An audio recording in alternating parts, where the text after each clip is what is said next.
Donc je vous présente maintenant les chevaux de Gaïa. Donc devant vous avez Poésie de Vanant, demi-sang arabe.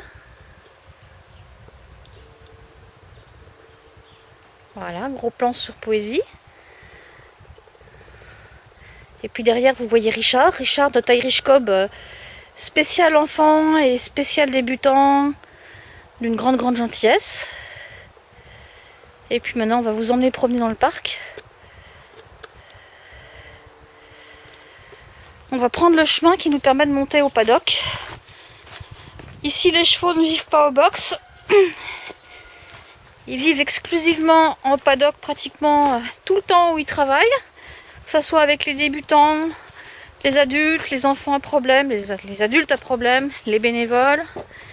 Et ils sont rentrés au box si vraiment les intempéries deviennent graves. Et dès qu'ils ne travaillent plus, ils bénéficient d'une dizaine d'hectares de prés, grâce à la gentillesse de gens qui nous les ont prêtés. Donc voilà, gros plan sur Richard, notre Irish Cob numéro 1, le favori des enfants. L'abri des lamas, nos petites femelles lamas, adorables.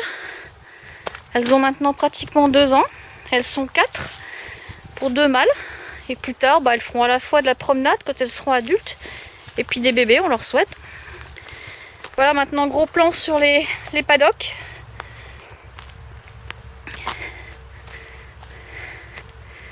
Donc les paddocks, les prés, le rond de longe. Donc un rond de longe c'est très pratique et c'est très sécurisant. Ça permet de faire travailler ceux qui ont des problèmes dans des conditions de sécurité absolue. On va aller voir les paddocks. Tous les paddocks bénéficient d'un abri comme celui-ci, de façon à ce que les chevaux puissent mettre à la fois à l'abri des intempéries et ou à l'abri du soleil. Alors ce que vous voyez là-bas, c'est Iliade, une Akalteke de pur sang, destinée à faire de l'endurance, puisque c'est une race qui a failli disparaître et qui est aujourd'hui préservée. Et dont on essaye de démontrer les qualités sportives. C'était le cheval des bandits turkmènes avant d'être un cheval de compétition et de course, notamment au Turkménistan. On va aller voir maintenant les autres chevaux.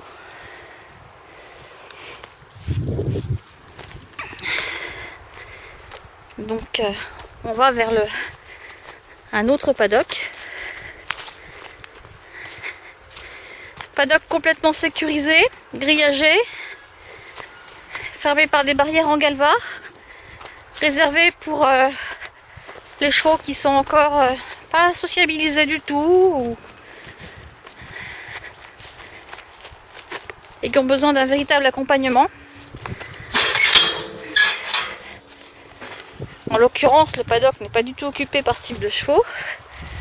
On voit au fond, nous avons un abri.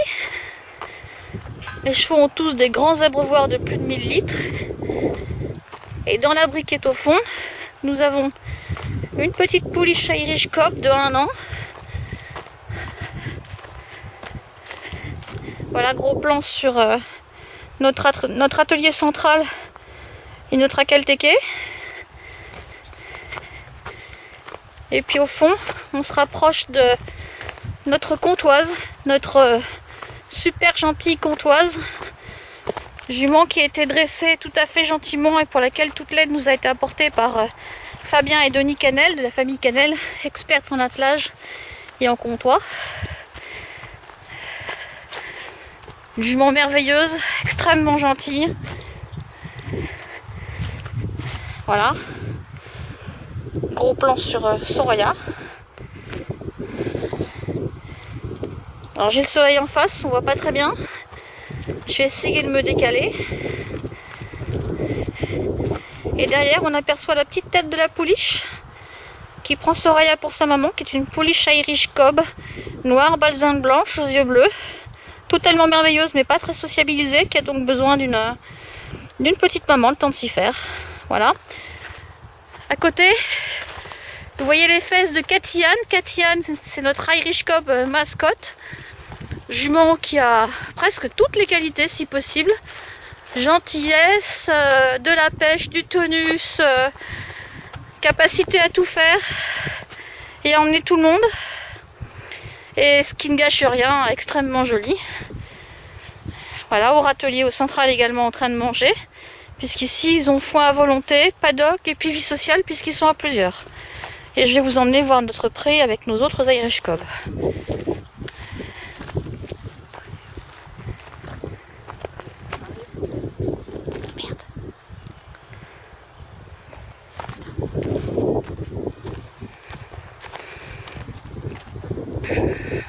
Alors on a des voisins charmants qui tolèrent la présence à côté de chez eux à la fois des chevaux avec quelques mouches, c'est inévitable, et puis aussi nos poules de collection de races anciennes mais dont les coqs, ma foi, chantent le matin. Donc un petit mot de remerciement à nos voisins qui acceptent la présence, même si on est en milieu agricole, de tous ces animaux à côté de chez eux. Donc je vous emmène maintenant au pré. Donc à droite vous avez encore un tout petit paddock ombragé. Tous les paddocks bénéficient d'une zone d'ombre, d'un abreuvoir, d'un espace libre. Et tous les chevaux vivent en communauté de 1 à 2 individus mais proches les uns des autres, de façon à ce qu'il n'y ait pas de coups non plus. Toujours la sécurité, y compris quand des enfants rentrent dans les paddocks, le fait qu'il ne puisse pas y avoir de jalousie entre les chevaux est un facteur important. Un petit peu de matériel parce que ma foi il en faut, une citerne à eau pour emmener l'eau en hiver. Faut pas oublier qu'on est à la campagne. Gros plan sur notre aune longe qui est en herbe. Et puis gros plan sur notre pré. Pré que la SAFER nous a permis d'acquérir malgré un statut qui n'est pas tout à fait un statut agricole et qui nous permet d'offrir à nos chevaux un petit peu de confort. Merci donc aussi à la SAFER de nous avoir permis d'acquérir un peu de terre pour pouvoir s'en sortir. Donc voilà, on rentre dans le pré et vous avez au fond un abri dans lequel sont cachés nos 2 autres jeunes Irish Cob, 2 femelles, Precious et Dewdrop. Alors Dewdrop ça veut dire goutte de rosée, une gentille petite jument de 4 ans, adorable, qui a déjà toutes les qualités pour pouvoir faire vraiment plaisir à des débutants ou à des gens qui n'ont pas encore développé de confiance en eux. Et puis Precious, une jument de 6 ans qui a une Irish Cob également, Gypsy Cob, plutôt pour le dire exactement, qui a déjà fait des bébés. Très gentille, beaucoup plus tonique, déjà réservée à des gens qui ont pris confiance en eux et puis qui veulent avoir un petit peu des chevaux sous le capot. Voilà. Et un grand espace en herbe, entièrement sécurisé par barrière électrique, qui permet aux chevaux d'avoir un équilibre alimentaire, complété le cas échéant par des rations si le travail est plus important, mais une bonne herbe de qualité. Et on a la vision des sapins du bout de la ferme, sapins qui sont les bienvenus puisqu'ils apportent aux poules, aux lapins et aux lamas, ainsi qu'aux chevaux, de l'ombre pendant la période très estivale.